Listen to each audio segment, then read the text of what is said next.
வாய்ப்பு சுற்றிட்டு இருக்குதா? ம்.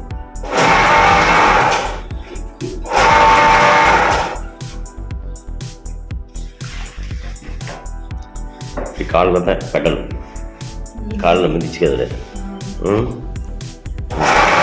லாரி டிரைவிங் பண்ணுற மாதிரி காலில் ஆக்சிலேட் கொடுக்குறாங்களா அந்த மாதிரி இருக்குது.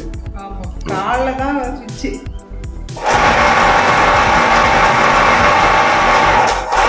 எத்தனை வருஷம் அனுபவம்?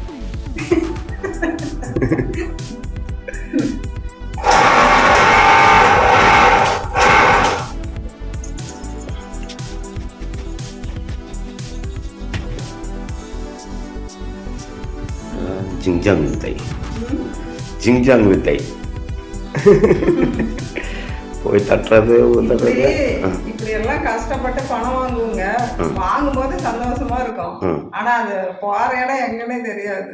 அதனால என்ன சொல்ல வரேன்னா, 100 ரூபா ஒரு நாளைக்கு சம்பாதிச்சா ஒரு 2 ரூபா மற்றவங்களுக்காக பண்ணுங்க பாரு, அதையும் சந்தோஷமா இருக்கும். ஓகே.